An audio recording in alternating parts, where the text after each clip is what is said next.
So brisk. We're here to celebrate Selena Gomez tonight because of this really thoughtful and courageous and quite frankly brilliant documentary film. And we're going to do it here at the historic Eiffel Tower Theater, downtown Los Angeles. And we're going to do it with you, the fans, and we're going to do it with Selena. Please welcome Selena Gomez.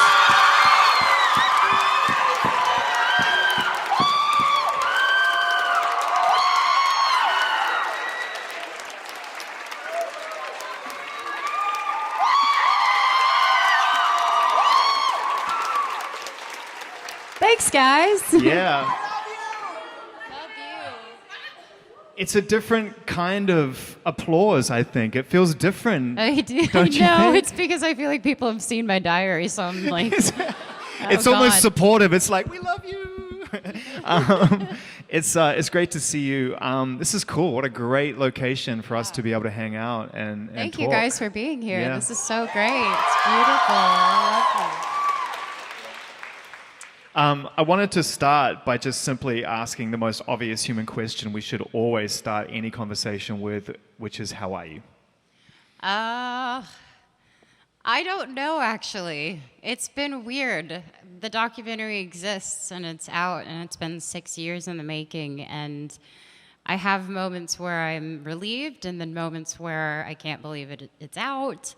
Is it a good thing? Is it a bad thing? I think I'll always have this internal struggle of just figuring out if I'm doing the right thing, and Yeah. it's been really validating so far that this is something good, and that means the world to me. So.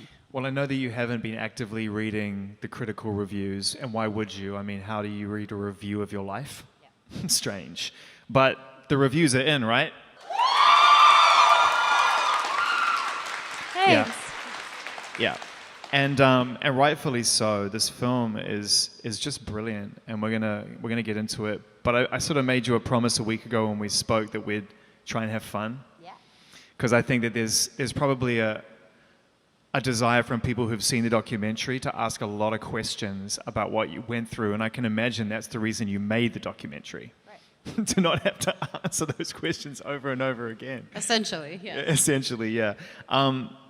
But it does lead me to the question, which is, why did you make this documentary from your perspective?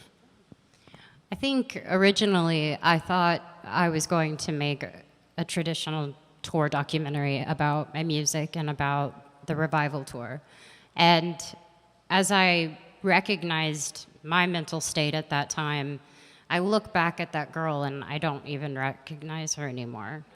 It broke my heart to see myself talking about my body and how it needed to look a certain way, and I just felt really bad. And I had to cancel that tour. That was the first tour I had to cancel. After 55 shows, though, I mean, Yes. you really put the time in already. That's most people, just for the record, that's most people's full world tour. Yeah. 55 shows. We were in the middle. Yeah, that's a lot. And it was really hard because I never, ever want to let anyone down, and I always want to show up for people, but I knew that I couldn't keep going, so I had to stop. Then I picked it back up again, and we started to film my trip to Kenya, and we thought maybe we could just do a quick little short on this adventure that we're going on and this experience.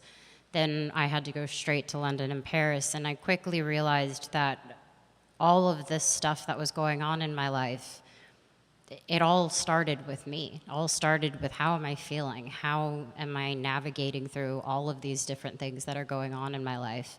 How am I surviving? And ultimately we realized that it's going to be a story about my mental health journey. It's not going to be necessarily a puff piece. It's going to show every part of me, and that's the good, the bad, the ugly, and the real.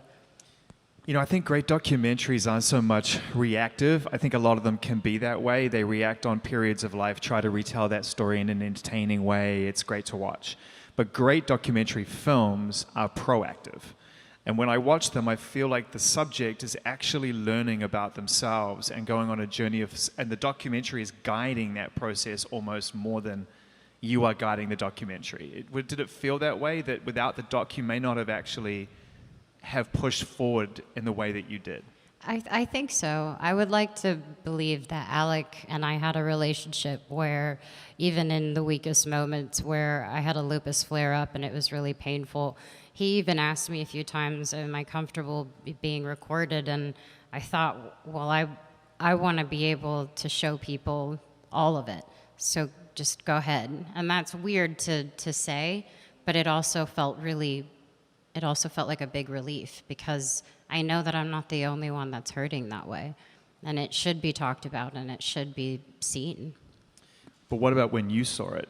It's one thing to be living it and experiencing it. You have this trust with the camera already in life to some degree. You understand its role. But then you look back on that footage, edited or otherwise, it's got to be tough for you. It's tough for me. It's tough for us. Yeah. I have only actually seen it all the way through one time. I can't. I don't think I could watch it again. And did you do that? So did you watch that basically almost for approval? Like, I can let this go now. Yeah, I was there for the parts of editing, so I could see transitions and I knew how the story was going to be told. And then when it was all kind of put together, it was really hard. It actually affected me for a couple of days afterwards. And I realized that that's just not where I am anymore, so I don't need to revisit. It's a beautiful realization, that as well, though, to realize you've come so far. I know what you mean when you feel sad when you recognize somebody who is yourself going through so much pain. It's a reflection of the work that you've done since then, but it is kind of bittersweet because you do feel for that person. It's like you have a relationship with yourself. Yeah. It's kind of crazy. It is a little weird to be learning, and by all means, I don't have life figured out in any way, shape, or form. I just have a better relationship with my mind, with my mental health. None of us will. No. That's the point.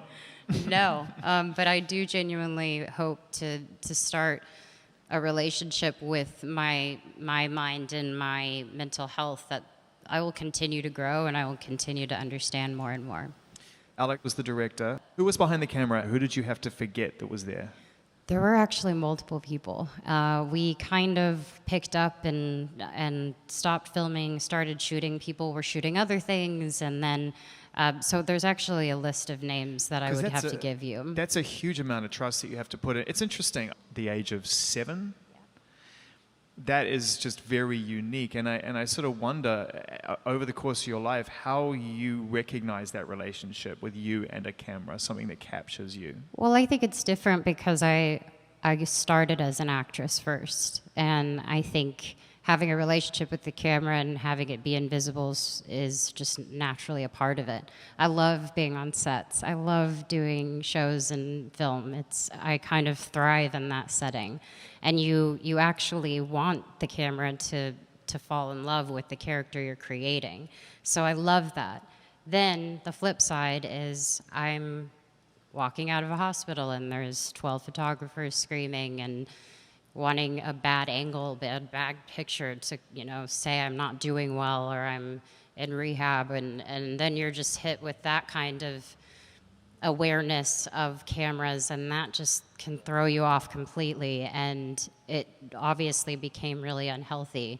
So I've had to have different relationships with how it works. Even in music videos, it's different than being on a set. I probably prefer being on a set. Of course. That's a big part of why you did this as well, isn't it? Because of that false narrative that you've had to exist with throughout your life. This idea that you live multiple lives. There's the reality of who you are in any given moment, and then there's what all of us see based on what somebody captures and then the story they choose to tell. Right. I mean, that is not reality. That's not your narrative. This film is. Was that a motivation for doing this in order for people to see it once and for all? A part of it. Somebody asked me yesterday, they said, well, do you think you have now shared so much that people are going to want more? And then I kind of sat there and I was like, what's more? That's loaded. I was like, wow. I think I've said it all. I'm like, what else could I say That's possibly tough. At this point in time? This that's is a where setup. I am. You don't. Nope. No, but I totally appreciated that question. It's the ending of this movie is me right here. It's me now. Yeah. I want to talk about tools and where it began and how what you've developed over the course of your life to work on yourself and have that better sense of self-awareness and self-love. There's an interesting scene in the film where you describe being terrified of thunderstorms as a kid. When I first got out, I didn't know how I'd cope with my diagnosis. What if it happened again? What if the next time I didn't come back? I needed to keep learning about it. I needed to take it day by day. When I was a kid, I was terrified of thunderstorms. I grew up in Texas, and I was so scared that lightning and thunder would mean a tornado was coming. But my mom gave me these books for kids that explained storms and lightning and thunder, and basically said the more you learn about it, the less you're gonna be afraid of it. And it really helped. That sort of feels to me like the beginning of self-help in a way. Do you trace it back to then? Yeah, I 1000% would have to give my mom credit for that. I felt scared of so many things in life, and I think it's because I grew up anxious. I felt like I needed to perform and I needed to be the best I possibly could be, and my mom was always that person that allowed me to be exactly who I wanted to be and didn't judge me for any of it and loved me through it, and also would give me the information and the tools to grow. Instead of instilling more fear in me, she continued to educate me on the things that I was terrified of, and she would give me that strength. It's what you do with the strength, isn't it? It's how you apply it to your life and what you absorb that works for you. What works for you? You know, I love yoga. Like there are certain things I know that if I don't do them... I'm not good at yoga, that's for damn sure. I didn't say I was good at it, but it definitely works for me. It's good for my mind. What works for you? It's little things, you know? I mean, I just had COVID, and I was like, here it comes. I'm going to get a little depressed. I'm going to go down a spiral. And I immediately recognized the little things I needed to do to get myself out of it. So I decided I needed to change the things I was watching. So I decided to watch things that were really well written and beautiful and happy. I changed the music I was listening to. I wanted to listen to positive things. I wanted to feel like I could be inspired. It's something like taking a walk. It's something like calling a therapist. If you have a sponsor, calling a sponsor. It's all these little things that seem so minuscule and like, oh, that won't work, that doesn't matter. It actually ultimately does. It's by doing that every day, and even just getting up and looking at yourself and being okay with who that person is on the other side. I love that you mentioned, obviously, music. And what's on your positive playlist? Oh my God, Taylor's new album right now. All of it. Yeah, it's flawless. Actually just flawless. That right now? Actually flawless. No, it is. It's a remarkable body of work. Yeah. But do you also allow yourselves to let music keep you company when you're sad? 1000%. Yeah, I mean, I feel like that essentially I was raised in a world where our emotions were illustrated by music. My mom grew up listening to, Patsy Cline and Joni Mitchell and Janis Joplin, and then my dad grew up listening to all the Tejano music that I grew up with, like Selena Quintanilla, who I was named after, and he just kind of had a flair for R&B, and I was really inundated with so many different styles of music that it was a part of my life. I mean, I was 11 years old listening to Coldplay or Maroon 5, pretending I had been in love and I was in a breakup in the car, I would pretend I'd felt these emotions that people were talking about. But you weren't pretending. That's the beauty of it. Oh, I was for sure crying, pretend crying. Let me tell you why I think. Because when you feel that so vividly as a kid, and we all feel that when we love something, right? We feel it. And then if you stay feeling that, whenever, 10, 12 years later, you find yourself doing what? With who? Singing a song with Chris Martin. Yeah, I didn't actually put that together, but yes. You only get there if you feel it. So That's true. There's no pretending going on there. That's true. There's some incredibly poignant moments when you go home. We've seen this in documentary films before. People go home. We all go home. It's great. But it was different in this film for me. I really felt like you were not just going back to show home and reflect on what it meant to you. You were searching for purpose there. What was that experience like, visiting the neighbors, visiting the friends? There's one scene in particular where you catch up with someone who went to school with you and her daughter's there, and it feels so full circle. It's crazy. Do you know who this is? It's Selena Gomez. My name is Selena. The one that you hear the songs of? Yeah.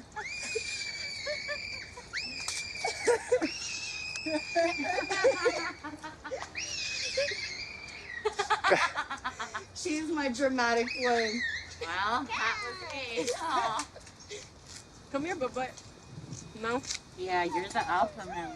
Yeah, she's real. Mommy went to school with her. She lives right down the street from me. Mommy grew up with I her. have a hug? Does that make you happy?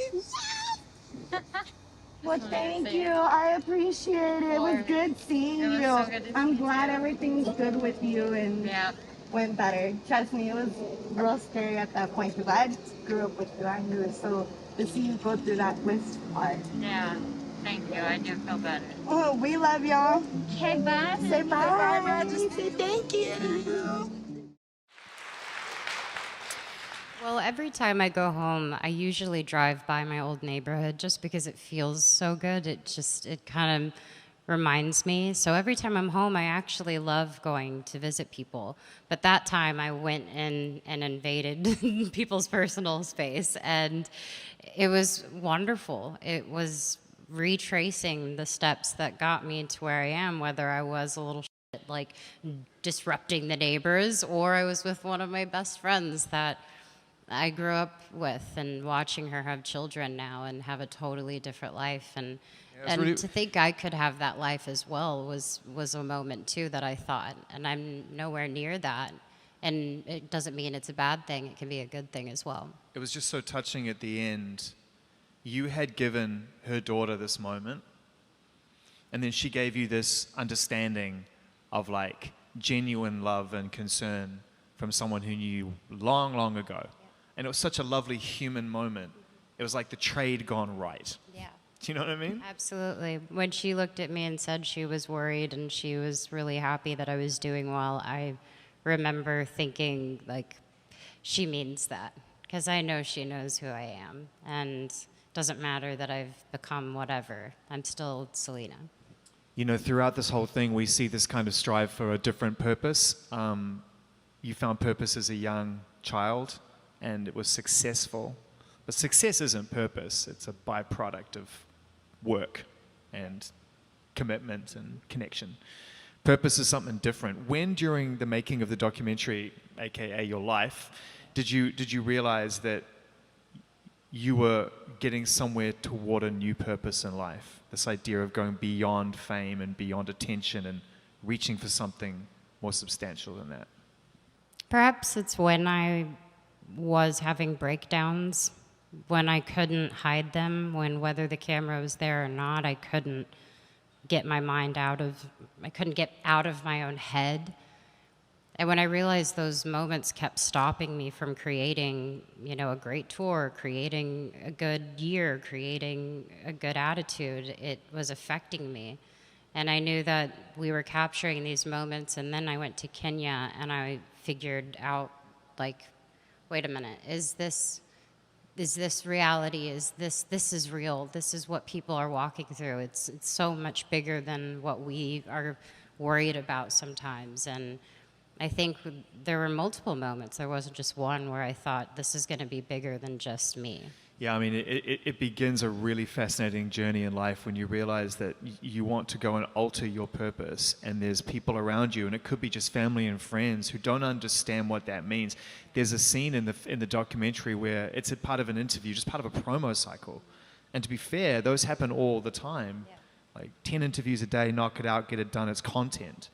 But you're ready to announce this, even in a small way. Like, I want to do something bigger, and it just doesn't land. And it's like, wow, this is going to be a longer journey. I just looked at your face and I thought, you realize in that moment, this is not just a quote. I was so annoyed. You're not going to get away with this with a quote. It's going to have to require a lot of time, right? Exactly. This is where we celebrate Selena for a different reason. For the work that you've been doing and really going out there and walking the walk, The Rare Impact Fund Wondermind, these mean something to you now, just like your art and your fans do. Can you talk about how fulfilling it's been working in this space?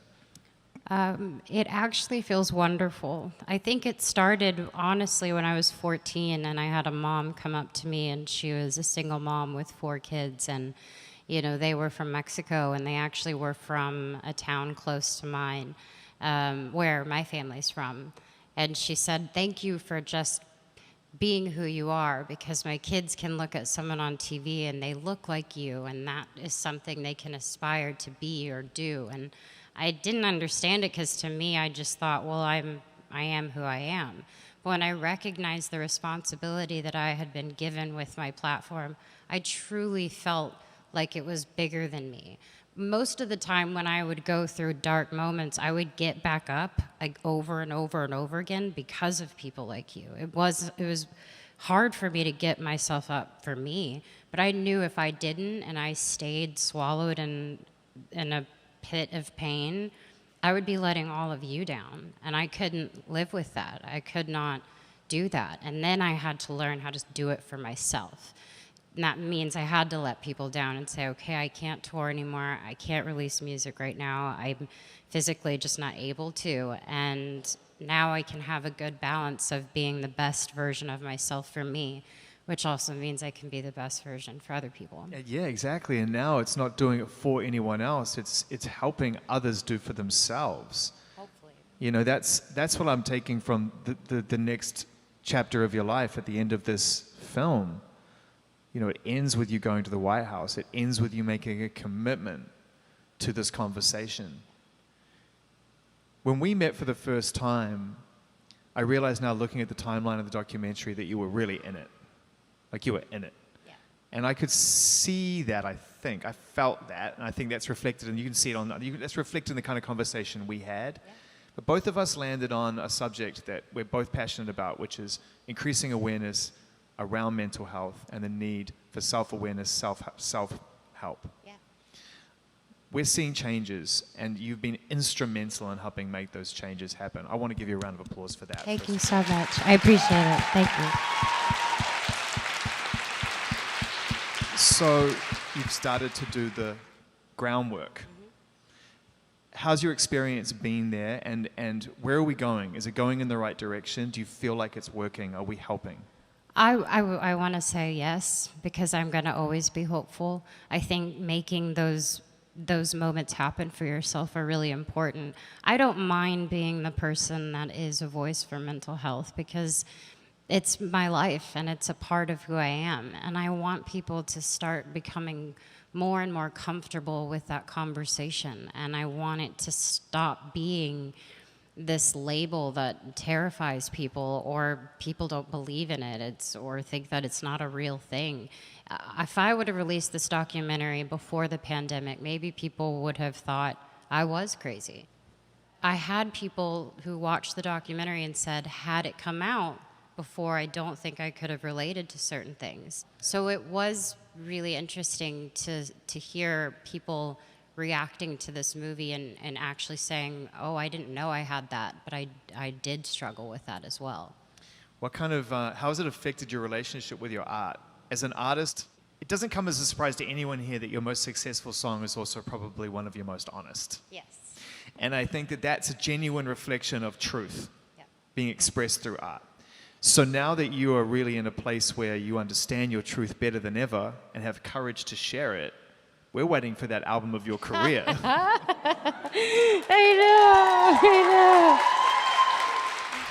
know. It's Sorry no pressure or Well, anything. no, you set the bar, not me. I'm just God. acknowledging it. No, it's been, if I'm being completely honest, which I have been, it's been really difficult. I'm really used to going into a setting with the same people in my circle and just banging out music. To be honest, I'm now telling stories that people don't know. People I've dated that people don't know. Experiences I've had that people don't know. I created this whole private life that was just mine. And I feel like now I have to tell these stories, and people are going to ask a lot of Can questions. I just put it in perspective? Otherwise, we're never getting another album. So let me try and save this. Can I say? You didn't have a choice before, I don't think. I think that No. everyone decided this was who you were and the stories you had to tell. Correct. Every artist on the planet gets to decide how they talk about their relationships and their emotions and their feelings that remain private until the moment they express them. Right. You've just now caught up to every other artist on the planet. Thank God, I feel accomplished. Do you know what I mean when I say that? You No, can I do do. it your way now. Exactly. I feel like I've earned it, and I just don't want to release anything that's not perfect, and it's getting there, is all I can say. It's getting there. Awesome. We have fan questions. Yes, my favorite. By the way, my favorite. My favorite. No my offense, but No, seriously, my favorite. Like, if I could spend the next half of my life just asking fan questions, I'd be really happy. All right, here we go. How does it feel? I'm going to emphasize that word. How does it feel to be your true and vulnerable self in front of the camera? I feel like I can relax now. I feel like now you guys know everything that I was walking through, and you didn't judge me, and you were there for me constantly, and it just made me feel normal, and I really appreciate that. What scene in My Mind and Me are you most proud of? It was probably when I was rehearsing for the AMAs. I wasn't ready, and I started to listen to a Lauren Daigle song, and I felt like that was me really trying to push through something that was difficult. And ultimately, it wasn't my best performance, but that moment I had rehearsing meant more to me anyway, because it was me trying to heal. It wasn't like I wrote the song and I was like, I'm over it. It's like, no, I actually am still kind of feeling it. So it's terrifying to get up and sing. Crazy you promoted it. I mean, it was such a personal Yeah. release. It really was, but it was such a gift at the end of all of it. And by the way, go and look at any other documentary film. Do you know how many times you'll see a singer who can sing as well as Selena can leave a scene in there where she misses a note? It doesn't happen. They hit the editing floor really quick. Yeah. So it was great to see you do that and just leave it all on the table.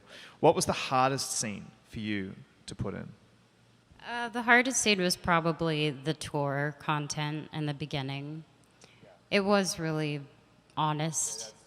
It was just because I had been so inundated with comments about my body. I mean, there's a reason why I was talking about myself that way. I don't just make that up. I had been told I needed to look better, that I needed to dress cooler, that my tour was kind of lame, and I was trying to be someone I wasn't. That was happening all the time to me. And I think that's abusive. And I realized that watching that back, I'm never going to let anyone ever again make me feel that way.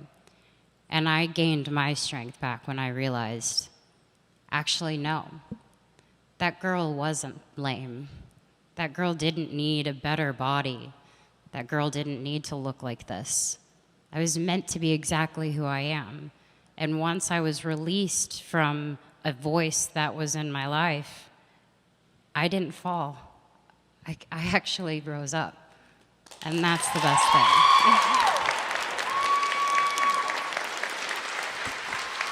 Thank you. I know there was a longer edit. Yeah. There was a longer edit for sure. That's not even insider talk. Every film has a longer edit. Yeah, for sure.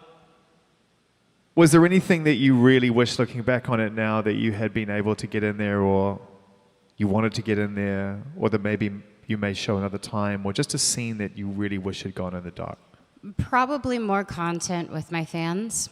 I think because the pandemic happened, I canceled my tour. The meet and greets were my only connection to people. Me being here is such a high because I've missed this more than anything. I've missed connecting. Like, I can't wait to meet all of you and hug you. And Yeah, It's I was just- going to ask, not to make too fine a point of it, but is this sort of the first time in a long time you've had this experience? Basically. So I'm so happy. It feels so good. How does it feel to know you're changing our lives? And I love that somebody wrote that question and included everybody. And making us feel seen when it comes to mental health. And this question ends with, I love you. Oh, well, I love you. I love all of you. I guess. Wait, what was the question?